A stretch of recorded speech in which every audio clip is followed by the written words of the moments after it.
Hi viewers, ఎలా ఉన్నారు? బాగున్నారా? అందరూ బాగుండాలని కోరుకుంటూ కనకధార వ్లాగ్స్ నచ్చితే లైక్ చేయండి, సబ్స్క్రైబ్ చేయండి. వెంటనే సాత్విక తన లగేజ్ పట్టుకొని ట్రైన్ ఆగగానే దిగి పరిగెత్తడానికి ట్రై చేసింది. కానీ ఆమె ఎదురుగా వచ్చి నిలబడ్డ బాడీగార్డ్స్ ఆమెని ఎటూ కదలనివ్వకుండా ఆపేశారు.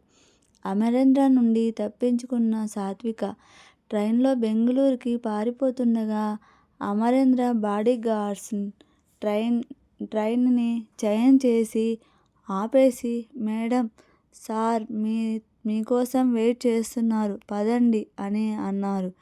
ఏం చేయలేక వాళ్ళ వైపు నిస్సహాయంగా చూసిన సాత్విక వెళ్ళి కారులో కూర్చుంది.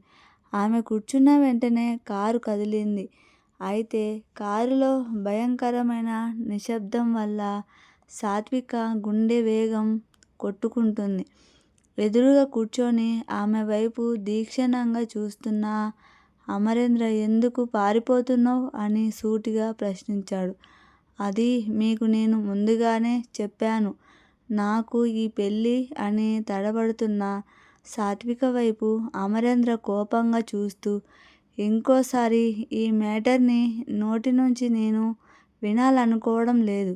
నిన్ను కాదు అని నా నుంచి దూరంగా పారిపోతే నీకు ఇష్టమైన వాళ్ళందరినీ క్షణాల్లో పైకి పంపిస్తాను, అది గుర్తుపెట్టుకో అనే బేస్వారితో చెప్పాడు.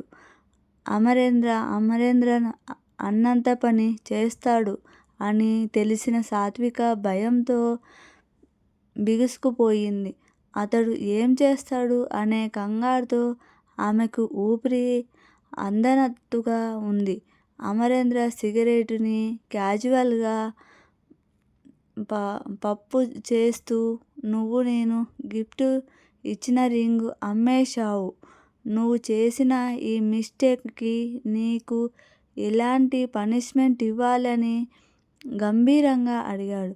అమరేంద్ర అడిగిన తీరుకి, అతని ఫేస్లో ఉన్న ఎక్స్ప్రెషన్కి బిత్తరపోయిన సాత్విక, చిన్నగా, నా దగ్గర సిటీ వదిలి వెళ్ళడానికి మనీ లేవు అందుకని అని నేలచూపులు చూస్తూ చెప్పింది.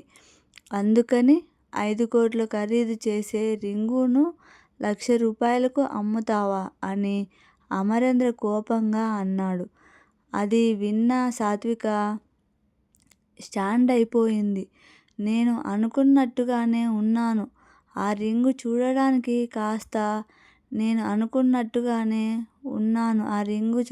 కాస్త కాస్ట్లీగా ఉంది. కానీ మరి 5 కోట్లు విలువ చేస్తుంది అని నేను ఎక్స్పెక్ట్ చేయలేదు. ఆ షాప్ వాడు నన్ను చీట్ చేశాడు. వాడు కానీ దొరకాలి నాకు అనే కంగారుగా అంటున్న సాత్విక, అమరేంద్ర తన వైపు విసుగ్గా చూడడంతో టక్కున నోరు మూసుకుంది. ఐయామ్ సారీ, నేను మీరు ఇచ్చిన అంత కాస్ట్లీ రింగుని అమ్మాల్సింది కాదు. కానీ ఇంకొక మాట, నేను మీలాంటి రాయల్ ఫ్యామిలీలో ఉండాల్సిన దాన్ని కాదు. ఆ విషయం మీకు తెలుసు. మరి అలాంటప్పుడు నన్ను ఎందుకు ఇలా వెళ్ళనివ్వడం లేదు? మనం ఈ రిలేషన్షిప్ని కంటిన్యూ చేస్తే మనిద్దరిలో ఎవరు హ్యాపీగా ఉండరు అని ఏవిఆర్ కన్విన్స్ చేయడానికి ప్రయత్నించింది.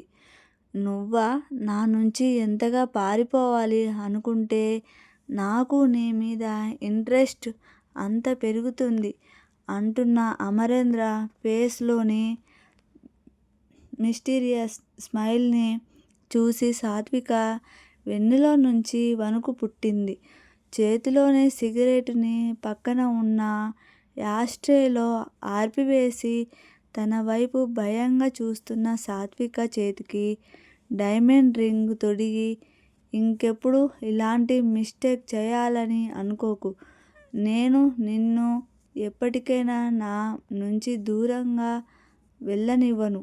కాబట్టి నా నుంచి తప్పించుకొని పారిపోవాలి అన్న దట్ నీ మనసులో నుంచి తీసేయ్ అనే సీరియస్గా అన్నాడు. అమరేంద్ర చేతికి తిరిగి వచ్చిన ఉంగరం వైపు చూసిన సాత్విక ఎందుకో అది చాలా భారంగా అనిపించింది. కార్లో నేచివేషన్ ఓ పోలీస్ ఆఫీసర్ బందీ పోటును అరెస్టు చేసి తీసుకు వెళ్తున్నట్టుగా ఉంది. అయితే ఇక్కడ ఉన్న ఒకే ఒక డిఫరెన్స్ సాత్విక చేతికి సంకెళ్లను బదులు డైమండ్ రింగ్ తొడిగి తీసుకువెళ్తున్నాడు. అమరేంద్ర తన పరిస్థితి తలుచుకొని సాత్విక ఓని తూర్పు విడిచి అమరేంద్రను కాదని తను ఈ రిలేషన్ నుంచి పారిపోలేను అన్న విషయం సాత్వికకి అర్థమైంది. ఇక్కడి నుంచి దూరంగా వెళ్ళటానికి మంచి అవకాశం దొరికే వరకు నేను సైలెంట్గా ఉండటం బెటర్. లేకపోతే ఏ మూల దాక్కున్న అమరేంద్ర ఈజీగా కనిపెడతాడు. అప్పుడు నా పరిస్థితి ఇంకా దారుణంగా మారుతుంది అని సాత్విక మనసులో గట్టిగా అనుకుంది. కాసేపు సైలెంట్గా కూర్చున్న తర్వాత సాత్విక నెమ్మదిగా అమరేంద్ర వైపు చూస్తూ ఇంక నేను పారిపోవడానికి ట్రై చేయను. నేను రిలేషన్షిప్ని కూడా యాక్సెప్ట్ చేయడానికి ప్రయత్నిస్తాను. కానీ నాది ఒక చిన్న కండిషన్ అని తడబడుతూ అడిగింది సాత్విక. మాటలు విన్న అమరేంద్ర ముక్తసరిగా ఏంటది అని అడిగాడు. మనిద్దరికీ పెళ్ళి జరిగింది అన్న విషయం మా ఇంట్లో వాళ్ళకి అప్పుడే తెలియడం నాకు ఇష్టం లేదు అని తనను ఏమంటారు అన్నట్టుగా చూసింది సాత్విక. ఎందుకు అనే తన ఐబ్రో రైజ్ చేసి మరీ అడిగాడు అమరేంద్ర. రేపటి స్టోరీలో ఏం జరగబోతుందో చూద్దాం. ప్లీజ్ సబ్స్క్రైబ్, కామెంట్ చేయండి.